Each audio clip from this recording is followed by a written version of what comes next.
everyone, it is I, Lucival.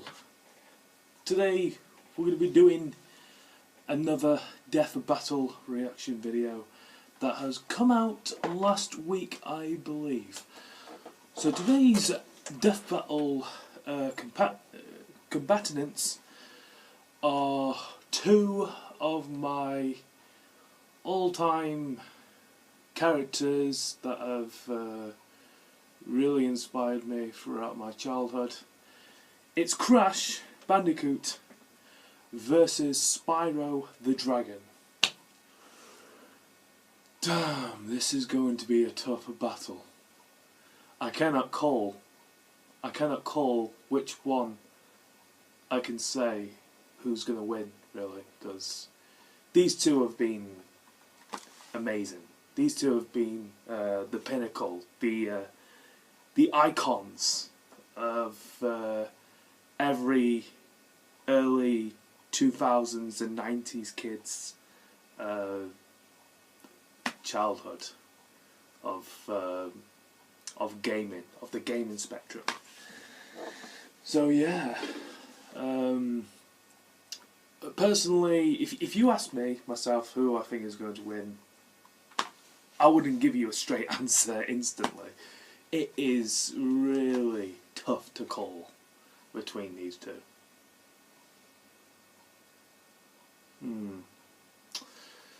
Okay, so yeah, this video is 20 minutes long, so it's not going to be that long of a death battle. But without any further ado, let's toss ourselves to the side and get started with this video. Yeah, I don't have a clue who to go for. But yeah, oh yeah, the remastered editions of these games are coming out soon, so even better. Yes. Anyway, let's begin in 3, 2, 1, hit it.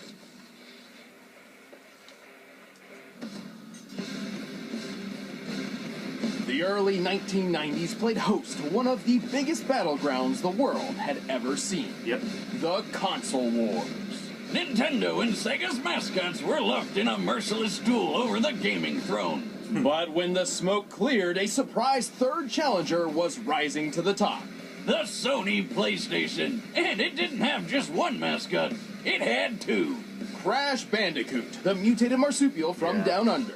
And Spyro the Dragon, the powerful purple hero of the Dragon Realm. He's Wiz and I'm Boomstick. And it's our job to analyze their weapons, armor, and skills to find out who would win a death battle. Listen, I admire another brilliant doctor of science as much as the next guy, especially those with grand plans to take over the world. But I'm not sure Dr. Neo Cortex makes the cut. Why not? He's an evil genius who made a mutant Aussie army of was animals back to take over I the didn't world. used to live in this Sure, house but when at it all. came time to assign a general for this army, Cortex chose, of all things, a bandicoot. A band of what? You're making that up. It's a real animal. Look. Oh, hey, it's kinda cute. How's that little thing gonna take over the world? With the Evolvo Ray, Cortex did successfully mutate it into a powerful beast. However, when he tried to brainwash the creature, he utterly failed to create his fearsome general. Instead, he got Crash Bandicoot. So Cortex threw him out like trash, and Crash became his worst nemesis ever. Which is super embarrassing, because this Band of Crash is a few snags short of a Barbie. But his physical abilities make up for it. He's got parkour skills like nobody's business. Which is appropriate, as bandicoots are excellent jumpers, similar to their marsupial cousin, the kangaroo. He's got superhuman strength and can take a big hit and just keep on going, like an Energizer Bunny of pain. Crash can double jump in midair, slide incredible distances, and use Crash Dash to boost his speed. He's also tapped into Mojo, a magic substance that's basically life energy, to enhance his battle techniques. He's got his Norris Roundhouse and Triple Dragon, but his favorite move is the Cyclone Spin. He can even give this move a boost for the Death Tornado technique. though this can leave him dizzy and prone to counterattacks. Still, these brutal moves prove when you incredibly just keep useful for tapping rescuing on his square. fellow mutant bandicoot girlfriend, Just Tawna. keeps on spinning. Oh, why does she look like that? So She's like deadly. really hot, but also not at the same time? I'm really confused. While Crash's natural abilities were enough to save her, about Coco. his future battles with Cortex would require more sophisticated tools. Yeah, like the Rad Copter Pack. He's even got himself the unicorn of motorsports, the space motorcycle. What I wouldn't give for one of those. To increase his firepower, he carries a special bazooka that uses a naturally occurring and easily attainable form of ammunition, Wampa fruits. The same kind of fruit shooter that's on his power loader suit from Alien. This completely generic-looking mech. But why fruit? I can't imagine it's a particularly effective projectile. I don't know, Wiz. Remember that time I shot you with my potato gun? You were stuck in a coma for like a month. Wait, what? You told me I lost that month because my time travel wristwatch finally worked. Well, where's Crash getting all this cool tech? He can't be building it all himself. He's pretty dumb. They're all thanks to his kid sister, Coco, who's 10 times the inventor Cortex is. But Crash isn't really dumb. He just lacks communication skills. He actually shows many symptoms of autism. Some people with autism, known as savants, are extraordinarily gifted in particular skill sets, and I think that describes Crash perfectly. While he may not know how to hold a conversation, he is a superb athlete and puzzle solver. Well, I'm sure it helps that he's surrounded by friends who encourage his better traits. Hey, that was a good one. Like Aku Aku, his magical mask foster dad, who's basically a god. Lucky bastard. Aku Aku's magical mojo prowess is quite I love impressive. Aku Aku. He is very protective of Crash and will often step in when Crash is in trouble. But not always. Wiz, why can he teleport across dimensions on his own, but can't teleport Crash very far at all? This is as far as I can take us. We'll have to fight our way to the robot's interior and save your sister. I think there was a dark Well, version of perhaps his Aku Aku. fatherly intuition is kicking in, encouraging Crash to learn from his own mistakes and become his own man, or bandicoot. Yeah, That's got, maybe he's just that's being got a similar dick. powers as Well, well. thanks to Aku Aku and his own amazing abilities, Crash has performed some incredible feats while stopping Cortex's plans time and time again. He's strong enough to lift his adopted brother Crunch over his head. Since Crunch is at least twice as big as Crash, that would mean Crash's strength is similar to the world's best powerlifters. His cyclone attack can generate enough force to lift this large boulder and throw it so hard it shatters on impact. Comparing its size to Crash, that boulder must weigh nearly 8 tons. He's also fast enough to outrun polar bears, which can move up to 25 miles per hour. But Crash really shines when it comes to durability. Just look at how well he holds up after taking 112 falling wooden crates to the face. Where did they all come from? I bet it's Aku Aku's fault. And he's right back up like it didn't even happen. What a champ. Crash has endured an explosion of 23 crates of TNT all at once, which, given their size, could potentially level a city block. Whoa! And with the help of Aku Aku, he even survived a crash landing from outer space. What the heck is up with his hair? This vessel was likely falling at 17,500 miles per hour, similar to the space shuttle's typical re-entry, which means the force of its collision would be equivalent to more than 2 million tons of TNT. Wait, but why didn't Aku Aku just teleport them to safety? Yeah. I can't believe we're okay. Oh, are you kidding me, Aku? You know what you did, or didn't do. But what's the saying? Any Crash you can walk away from, right? Plus, given how easy it is for Crash's enemies to lure him into traps, his absurd durability is crucial. Well, Crash isn't perfect, but with his amazing abilities and a little bit of mojo, he's saved the whole world many times over. And That's a after good game. years of this, Crash he Tag even Team finally learned how to speak. Now let's go home and eat pancakes. Pancakes! I know I did love the first one, really, which was Crash Racing. Wait, that's it? Back in PlayStation 1. Prophecy tells of a prefer special that purple one, dragon man. born every 10 generations, destined to be a hero of his age. This was the legend of Spyro. But when the ancient Dark Master Malifaux learned of Spyro. this, he swore to destroy Spyro before he even hatched. By the way, there are at least 3 different timelines for Spyro, but we're mainly sticking with the Legend of Spyro version because he can do pretty much anything the other ones can, and more. Plus, I think they're all the same Spyro reincarnated anyway, since that's what the prophecy says, and look, that's totally Skylands being made at the end of Dawn of the Dragon. Wild fan theories aside, Spyro was saved from Malfor's wrath by Ignitus, a guardian dragon. He decided to pull a Moses and send Spyro's egg floating down a river to who knows where. Okay, why do so many stories start with people just throwing babies into rivers?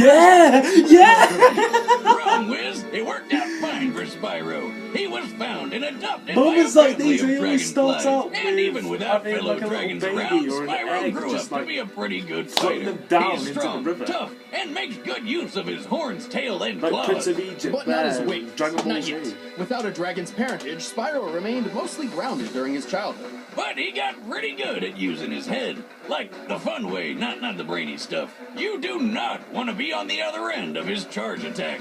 But one fateful love day, the charge attack. everything changed. During a game of hide-and-seek with his quote-unquote brother, Sparks, they got into a bit of monkey business and, in desperation, Spyro unexpectedly breathed fire. This was Spyro's first hint that he was adopted. Hold up. Yes. You mean he thought he was an actual dragonfly the whole time? I can think of a few other hints, like, I don't know, anytime he saw his reflection. This revelation Yep, he was prompted adopted Spyro by to go on a dragonflies. journey in search of his true home among other dragons. Oh, and Sparks tagged along to help find treasure and protect his dragon brother from harm. Not like he needed it. He's the chosen one, bitch. He's got a bunch of awesome dragon powers. As a purple dragon, Spyro was not limited to just his fire breath. After finding and rescuing 4 great dragon guardians, they each became his teachers in the arts of elemental combat. Ignitus taught Spyro how to control fire and focus it into huge blasts. Voltaire showed him how to use electric breath to stun enemies and toss them through the air. Cyril taught him to freeze foes This solid is, and fire ice Hidden shards. Tail. And Parador showed him how to use As if it earth is, breath that's to one- split rocks I and love that. roll up into a ball. Spyro also honed his physical and chi combat with Also the with martial Cinder, art Dawn of the Dragon. Kata. Being Oh, and he played, finally learned how to fly. About time. That was Speaking the of last which, Spyro game I Spyro played. learned how to briefly slow Yeah, I down did time to particularly improve enjoy his reactions. Oh, damn. But all of this led to Spyro learning the ultimate element. The convexity breath. Ether. Convexity. It's ether. No, stupid. Everyone calls it convexity. Oh, okay. Purple dragons like Spyro can use a mysterious energy that is essentially the spiritual life force of the universe. Okay. While it's never officially named in canon, lead concept artist Jared Polin has gone on record to clarify its name and properties. And he calls it Ether. Eat that, boomstick. Don't convex me, Wiz. True fans know I'm right. Ether is an extremely powerful element which binds the fates of the living and the dead. With Ether, Spyro pulls from the 4 elements to create energy which, according to Poland, has power comparable to that of an atom smasher. Isn't that the thing that shoots an atom around at light speed for all sorts of sciencey stuff? Yes, they're particle accelerators with a moving photon beam containing 362 megajoules of energy. Yeah, I said that. This beam can slice through a human skull in a nanosecond, just like what happened to Russian scientist Anatoly Bugorsky when he stuck his head in one of them. Why the hell would he do that? God, being Russian must be hard. Bugorsky took a beam less than a molecule thick through the skull, which obliterated all matter in its path in an instant. While he survived, half of his face around the microscopic hole in his head swelled, peeled apart, and was permanently paralyzed, while he experienced a blinding light he described as brighter than 1,000 suns. Hey, Spyro, what was that about? I don't really know. I just felt like I had to hit it. And when I did, the power of 1,000 suns surged through my body. Just imagine if that beam was the size of Spyro's super breath. No, wait, you don't need to. We've seen what it's like when he killed the Ape King. Of course, Spyro's ether powers have other uses as well, such as curing his fellow dragon Cinder of Malfor's corruption. Is he shooting ghosts at her? What kind of magic were they smoking when they came up with that? But ether is dependent on a balance between light and dark. Should a purple dragon fall prey to their own anger and hatred, they risk being consumed by dark ether, or nether, transforming into a blackened, rage-filled form. Spyro's a really nice guy, but As Dark Spyro, he lets loose. He's stronger, Damn, faster, this and Dark way more Spyro's violent. scary. Unfortunately, when Spyro's consumed by dark ether, he cannot return to his old self on his own. But with friends like Sparks and Cinder at his side, he's always found his way back. Through the power of love. Right, Spyro? You gotta believe. Oh my With god. all these powers at his claw tips, Spyro is a force to be reckoned with. He's pretty quick, Yeah. outracing biplanes that can fly over Who remembers 159 episode miles of per hour. Dragonfly? He's pushed a I gold do. statue about twice his size, and he's pretty tough, claiming his scales are impenetrable. So I'm electricity proof too? Oh god. I knew my scales were impenetrable, but now this? Skylander Claim, Spyro. but let's look at the No. facts. Spyro once took a punch from this No, he massive just- magma golem, I which had then enough lost its of arm and replaced it with a Spyro at that cathedral point. tower. This cathedral is very similar in size to St. Stephen's Basilica, a Roman Catholic church in Budapest, Hungary. By taking the height, length, and depth of the basilica and adjusting for empty space, we can estimate the arm's mass to weigh over 400,000 tons. Assuming a low-end punching speed of 15 miles per hour, that of the average humans, the golem must have hit with at least 1.9 million tons of force.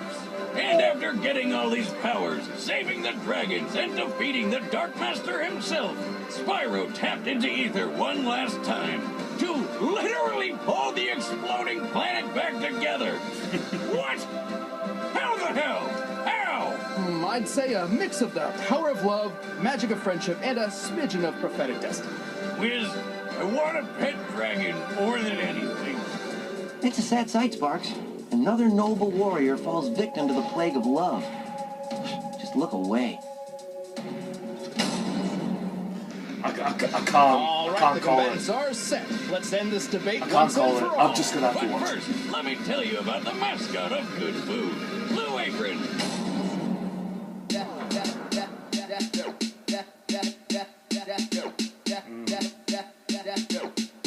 Pasta show. That's right.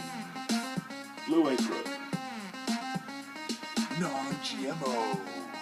Delicious food.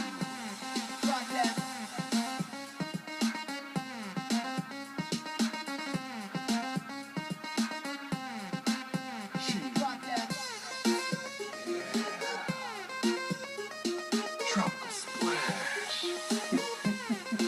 It's like I'm watching a cooking show, but there's I know, like you're the probably Lonely shouting at your Islands screen. in the Where do I background sign just up? singing it out. Well, Blue Apron is treating With Death this Battle type of- viewers to $30 this type off of your first things. order if you visit blueapron.com/battle. So check out this week's menu and get your $30 off at blueapron.com/battle. But right now, it's time for a Death Battle! Here we go.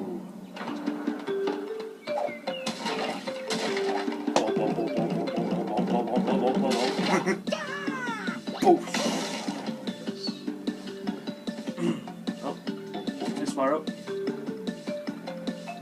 Weird. What are you doing? Oh, Sparks.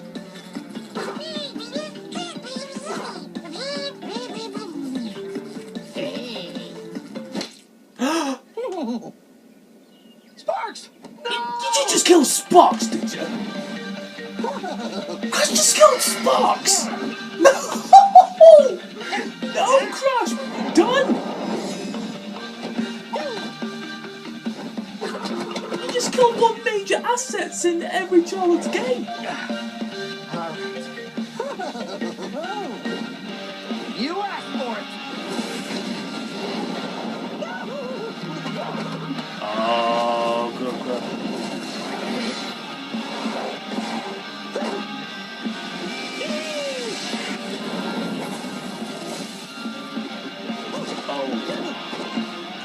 Oh, your notification.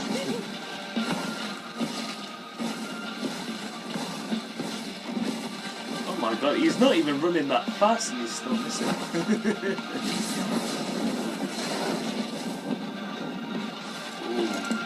Ooh. Oh, gee.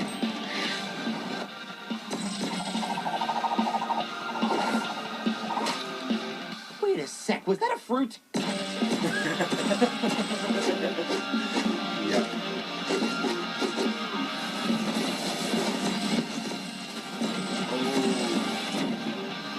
flame bursts, ice bursts.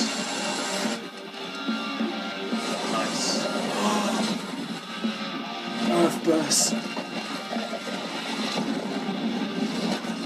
Yeah. Woohoo! Stay right.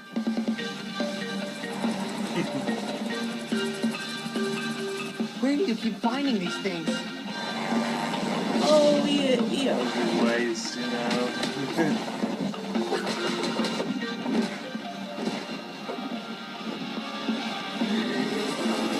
Oh, Done with this. dark Spyro.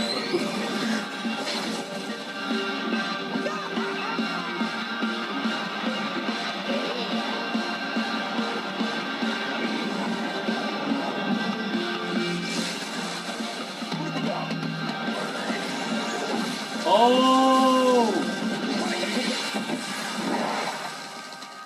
Oh, I don't think that was enough. Nobody messes with me, pal. Damn. KO! I don't think Aku Aku's Spyro. gonna pull Crash from the grave after that. Spyro had plenty of obvious advantages. His speedy flight let him control the pace of the battle, and his elemental arsenal gave him a much wider variety of attacks than Crash had ever seen in a one-on-one fight. Even with his extraordinary puzzle-solving skills, Crash was simply overwhelmed. But surprisingly, this wasn't nearly as one-sided as it looked on paper. With the strength to throw an 8-ton boulder, Crash was actually stronger than Spyro, and both of them had survived impacts worth around 2 million tons of force. How convenient! It's almost like they planned this all along. To be fair, we did have to lowball Spyro's durability against the Golem's punch. However, both of them had shown durability, which far exceeded much of their attack capability. So even with his gadgets, Crash really didn't have a good way to hurt Spyro very much. But the funny thing is, Spyro didn't have many attacks that could firmly hurt Crash either. They were both just too tough. Well, until Spyro used the Ether Breath, which could literally break matter apart at an atomic level. Not even Aku Aku could save Crash from a beam that intense. I guess Crash just couldn't spin this one. The winner is Spyro the Dragon. Yeah, I guess that's true. That. Hey guys, thanks for watching this episode blast of like Death Battle. that, If you want to get the from battle music Spyro for could yourself, not, you can get it by clicking the really link below. And if you give guys an want to see extra exclusive life commentary to- on this episode, To Crash, really. So yeah, that was Crash versus Spyro Death Battle. Yeah, I'd say after watching that, I could see how Spyro would come out on top against Crash. I mean, there's, like I said, he's got Nebula, Nefa, Aether. It's Aether. Yeah, it's Aether, isn't it? Yeah, Aether. That absorbs his powers when he goes into dark, and yeah, and there's all elements of powers like fire, wind, ice, earth. Crash, he's just got. I mean, he is strong, Crash. I mean, yeah. He even lift. What's his name? Crush, wasn't it? Crush. His name's Crush. I